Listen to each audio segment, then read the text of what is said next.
E aí, Chico? Opa, como é que tá, Lucas? Beleza? Ai, não tão bem como você, mas tô bem, né? Aqui em BH e tal. É verdade, é verdade. Depois a gente fala a respeito. Realmente, eu vou te dizer, uma situação hoje parece que tá bem mais tranquila do que vocês nessa mordomia desse estúdio maravilhoso aí. Lucas. Isso aí, esse estúdio avançado da Band News aí no Sul Baiano que você tá. Aqui, fim de semana a gente teve um jogo sem gols é sempre tenebroso, né? Mas 0-0 Cruzeiro e Cuiabá, o Cuiabá e Cruzeiro.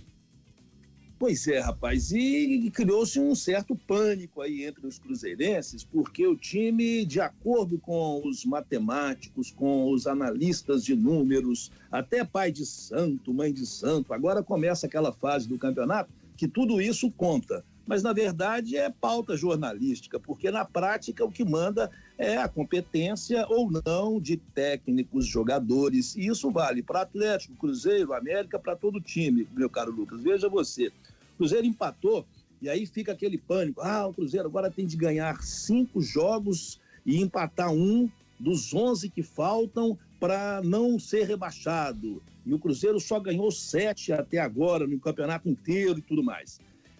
O América está virtualmente rebaixado. O Atlético tem somente 37,2% de chances de conseguir vaga na Libertadores. Gente, é tudo perfumaria, porque dentro de campo ainda tudo é possível. E o melhor exemplo que a gente tem é o Fluminense de 2009. O Fluminense estava virtualmente rebaixado.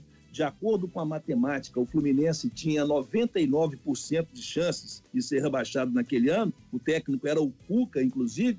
E não é que o Fluminense ganhou 7 jogos que ele precisava ganhar. Aliás, ganhou 6 jogos que precisava ganhar e empatou 1. Era isso que o Fluminense precisava para não ser rebaixado. E foi. Ele não foi rebaixado. Ele ganhou, inclusive, do Atlético, ganhou do Cruzeiro, ganhou de adversários pesados e empatou o último jogo com o Curitiba lá no Couto Pereira, 1-1, e escapou do rebaixamento. Eu lembro que na época o Brasil inteiro torcia contra o Fluminense porque ele conseguiu sair, né, via cartolagem, sair da terceira divisão para a primeira.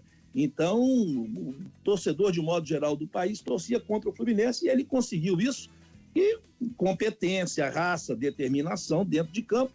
Então esse empate do Cruzeiro foi ruim, mas o Cruzeiro tem condições ainda de evitar um risco de degola, viu, meu caro Lucas, Murilo, Luciana? Ô Chico, eu concordo com você, acho que o Cruzeiro ainda, assim, a situação não é confortável, né? Principalmente pegando o retrospecto aí dos últimos 10 jogos, né? São 6 empates e 3 derrotas, né? Uma vitória apenas, parece.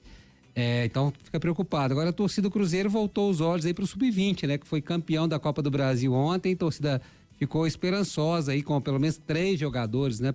2 atacantes e um zagueiro aí.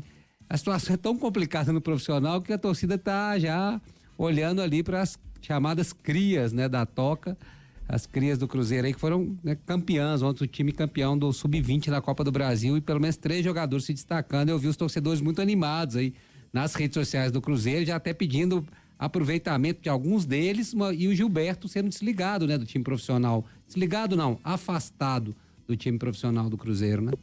Murilo, inclusive eu escrevi a respeito desse assunto na minha coluna no BHAZ, e a base é tudo. Clubes como Atlético, Cruzeiro, como os brasileiros de modo geral, que não tem aí petrodólares, não tem políticos, né, bilionários do mundo aí para bancar, igual o futebol inglês é muito bancado, futebol francês, o Paris Saint-Germain pertence ao governo do Catar, a Arábia Saudita investindo pesado em futebol, botando muita grana.